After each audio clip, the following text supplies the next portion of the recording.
I pledge to every citizen of our land that I will be president for all Americans. We will make America strong again. We will make America proud again. We will make America safe again. And we will make America great again.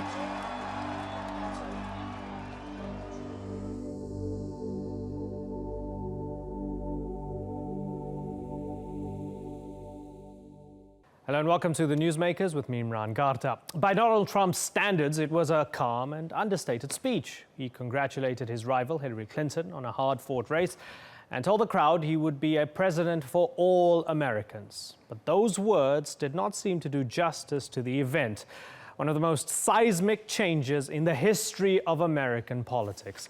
The Republicans have control of the White House and Congress, the first clean sweep in almost 90 years. And at the helm will be Trump, the billionaire businessman who has become the voice of the disillusioned with the political establishment. Our newsmaker today is Donald Trump, as we ask if he's the president America needs or the one it deserves. It is my high honor to introduce to you the President-elect of the United States of America, Donald Trump.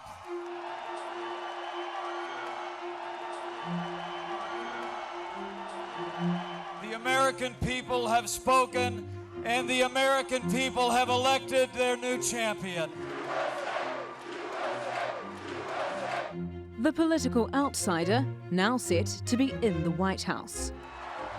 Donald Trump has been elected the next president of the United States. I love this country. Trump defeated Hillary Clinton, winning many of the key battleground states, and even traditionally democratic ones, appealing to voters disillusioned with the political establishment. Ours was not a campaign, but rather an incredible and great movement. Critics have warned a Trump presidency will be divisive and dangerous. In victory, Trump's focus was on unity. To all Republicans and Democrats and independents across this nation, I say it is time for us to come together as one united people. It's a dramatic end to a dramatic campaign and a clear message from the people. It's time for a political shake-up.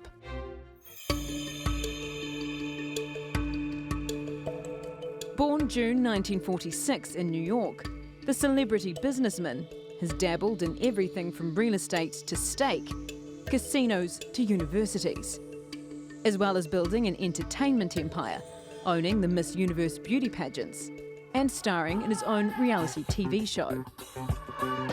Trump floated the idea of running for president as early as 1987, and even entered the race in 2000 as a Reform Party candidate. After 2008, he became one of the most outspoken members of the birther movement. And then, in June 2015, I am officially running for President of the United States. Trump shocked many by surging ahead in the primaries, with all other Republican candidates dropping out. He ran a controversial and sometimes nasty campaign. I'd like to punch him in the face, I'll tell you. But his straight-talking and anti-establishment message resonated, winning over voters. Donald Trump has big plans for his first 100 days as US president, starting with what he calls draining the swamp, implementing changes to clean up Washington.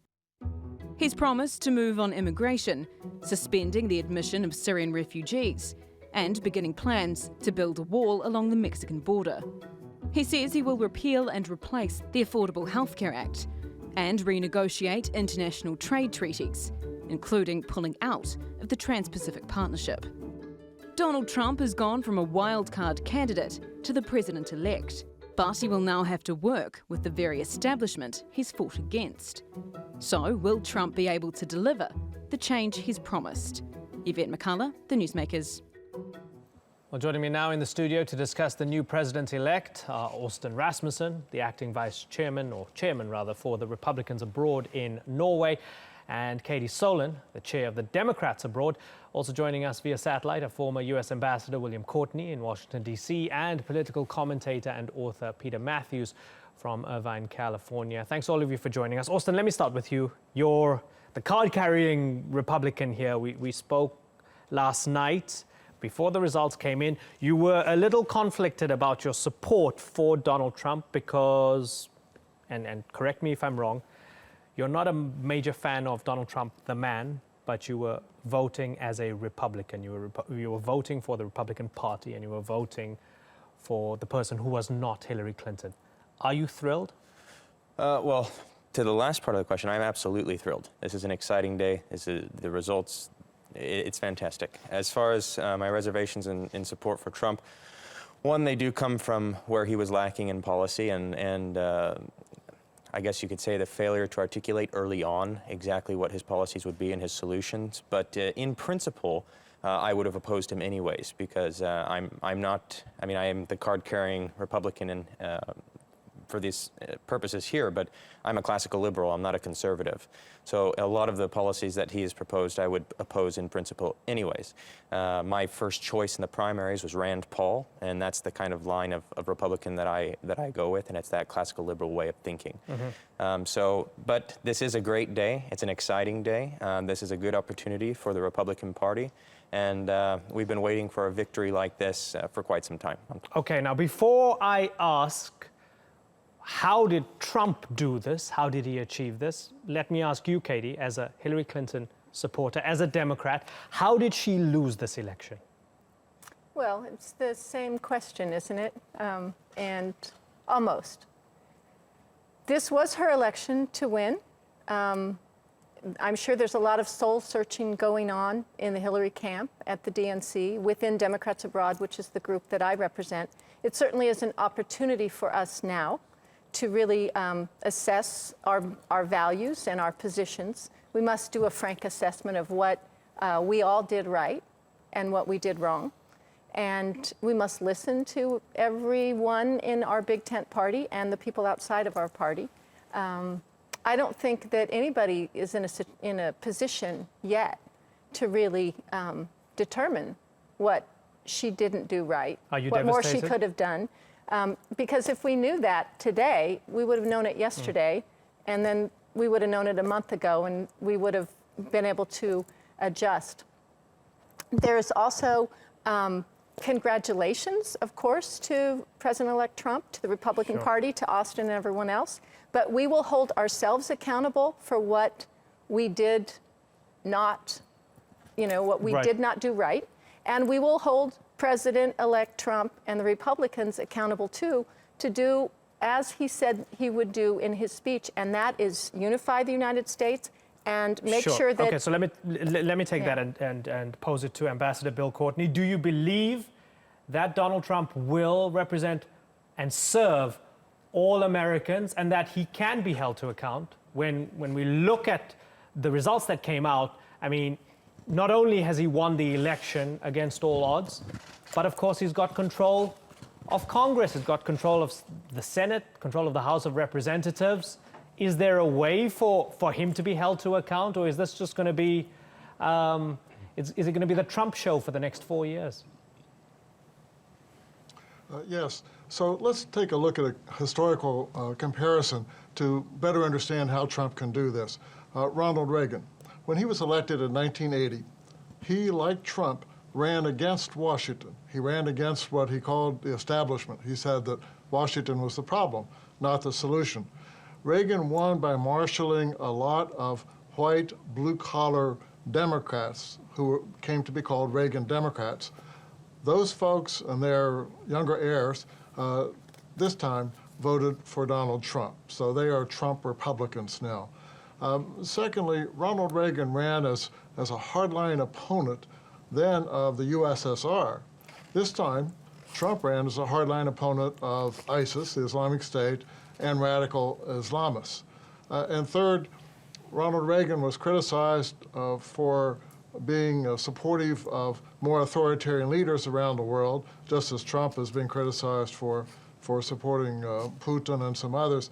But in the end, Ronald Reagan came to embrace human rights and democracy. He came to represent all Americans, and he finally negotiated important arms control agreements with the Soviet Union, which people had thought were impossible before. So he ended up bringing the country together.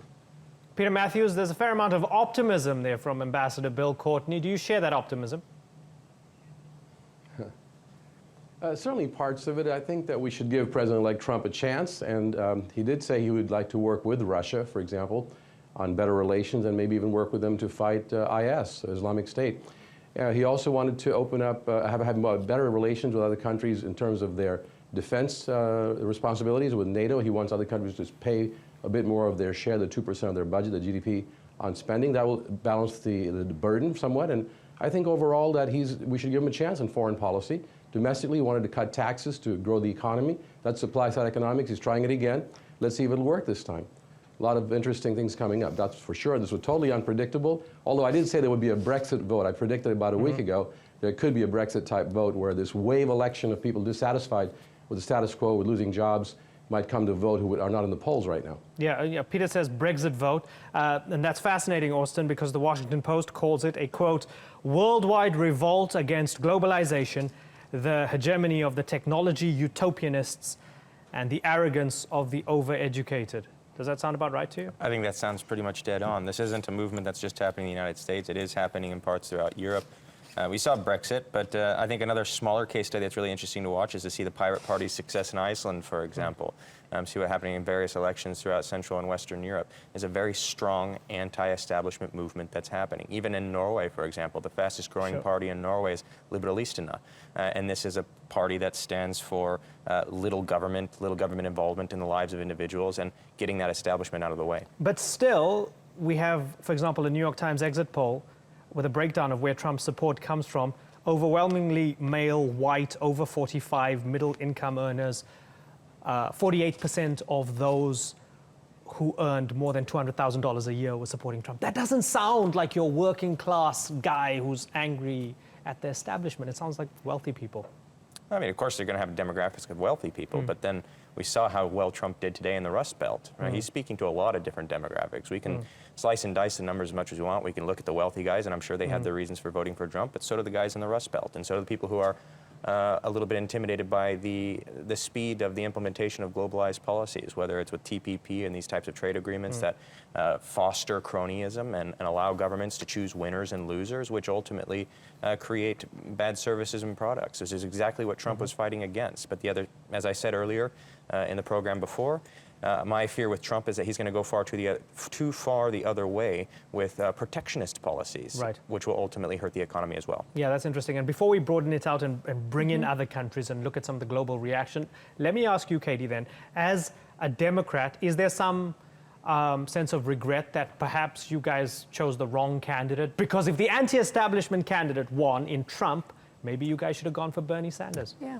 I mean, it's a question that another question that we really can't answer, but what if we'd had two anti-establishment candidates? Hillary Clinton has to be seen as Democratic Party establishment. We have an opportunity now to explore a lot of other sides of the Democratic Party to try to pull together as a party, to really be stronger together. We right now are going to be a party without a leader. Donna Brazile is the interim chair. Because Hillary Clinton didn't win, she will not be appointing or suggesting a leader for the DNC. President Obama may or may not do it. So it really will be a competition for the various parts of the party and for different leaders and personalities to find out who is going to lead the party forward. And we will be looking forward. So it's going to be a very interesting time for Democrats. Okay, let's broaden this out now and take a dip into some of the international reaction that came in from all over the globe to the momentous vote result.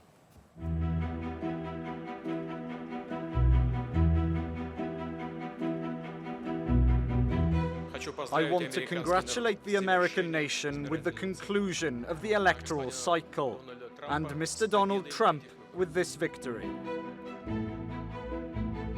Trump I hope to work with the next US President Trump on many global issues.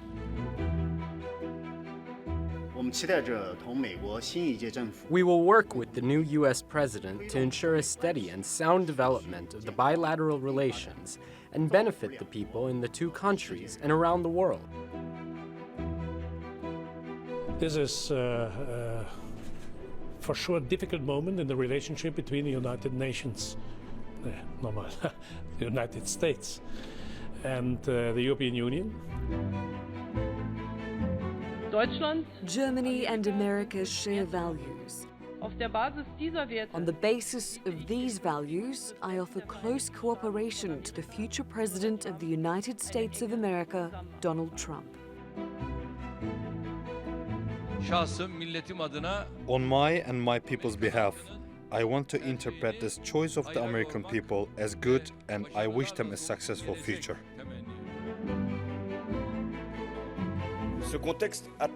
This context calls for a united Europe, capable of making itself heard and of promoting policies wherever its interests or its values are challenged.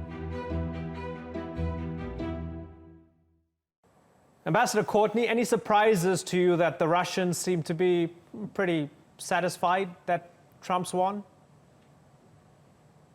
That's not a surprise. Mr. Putin, President Putin, has all along indicated support for Donald Trump as a candidate because, in part, Trump said some nice things about Putin and about Russia.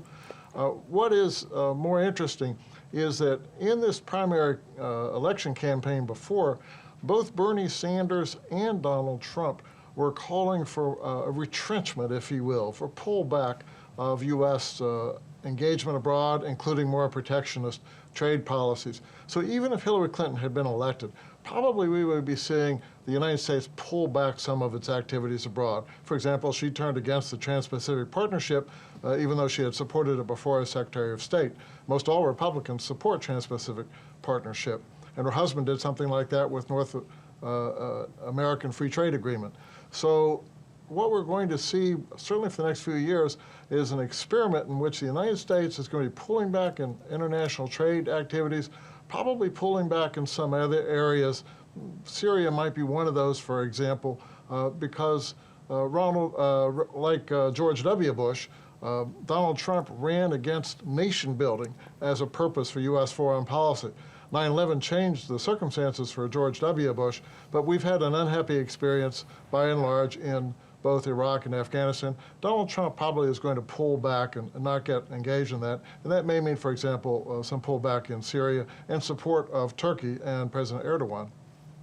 Peter Matthews, is this going to be it? A protectionist zeitgeist, a recoiling of American power? I don't think so entirely. There'll be a movement in that direction, but we can't do that entirely. And the United States is the one number, it's a global power, the superpower still, extension all over the world with military bases, with diplomacy. So I don't think Trump will be able to come up with an isolationist policy, but there'll be more balancing of focus on domestic policy and having other countries take their share of the burden in foreign affairs.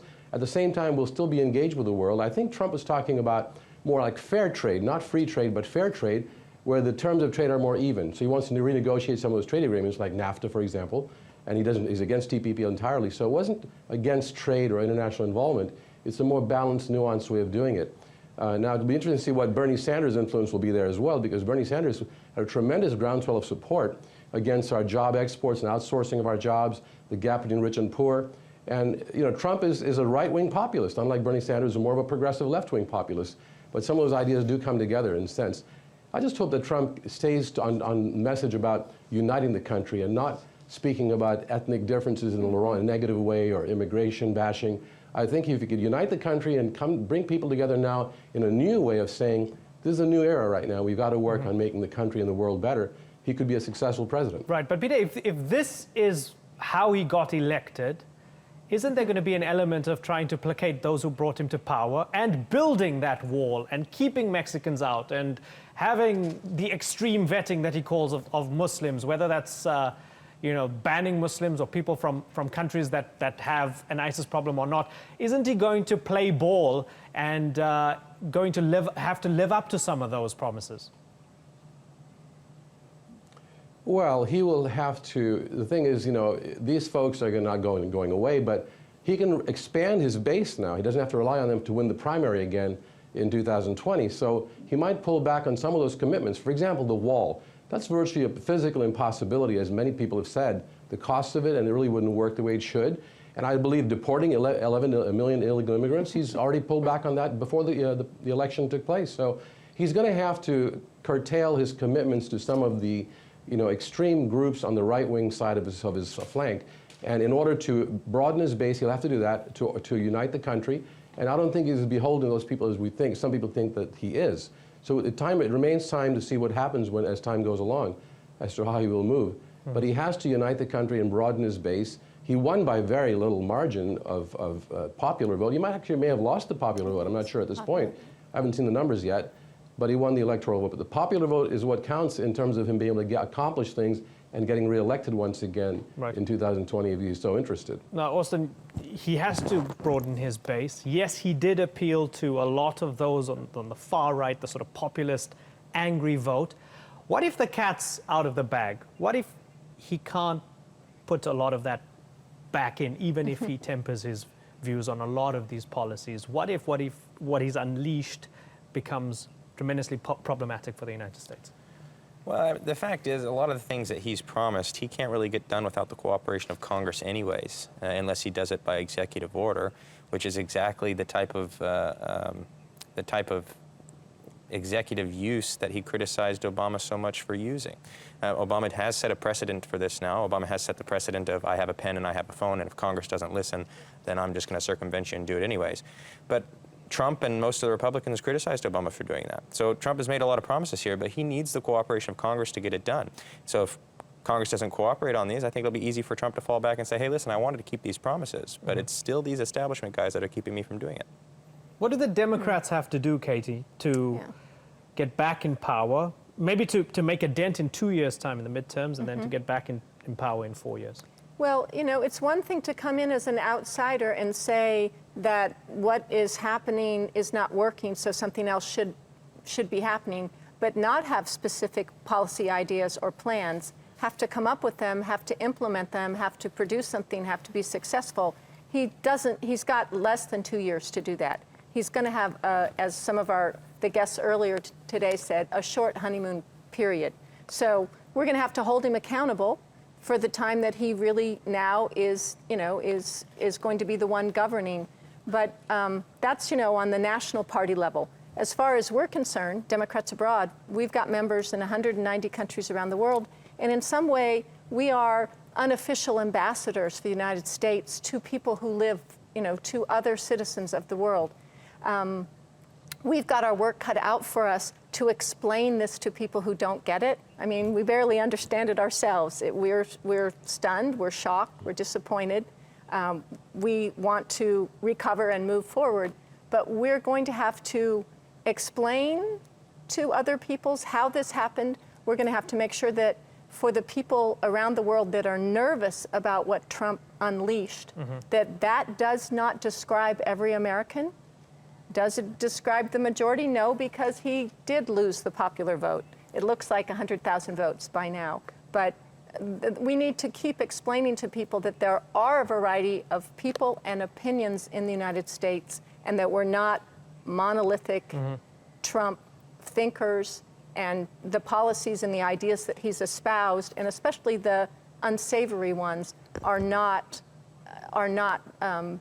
what most Americans or all Americans think or believe. Very briefly, please, Austin. Yes, what I think is going to be interesting to see how the Democrats unfold with the Republicans because of these certain promises that Trump has made, whether it's immigration or appointing a special prosecutor or special investigator into Hillary Clinton's crimes. Alleged crimes. I'm just going to say crimes. If the Democrats are really looking for a call to unity under Trump, then you would think that they're not going to stoke the flames of these promises either. They can't speak out of both sides of their mouth and say, Trump, you need to unite the country, you need to unite the people of the country, and then turn around the next day and say, listen, he made all these promises and now he's going back on it. And I anticipate a lot of double speak from the Democrat Party as they try to regroup themselves. Okay, unfortunately, I've got to wrap. So sorry about that. Katie Solon, Austin Rasmussen, Ambassador Bill Courtney, and Peter Matthews. Thanks all of you for joining us. Now we'll leave you with a few more pictures from the day America voted and elected Donald Trump. You've been watching this edition of the Newsmakers with me, Imran Garda. Thank you for watching. Bye-bye.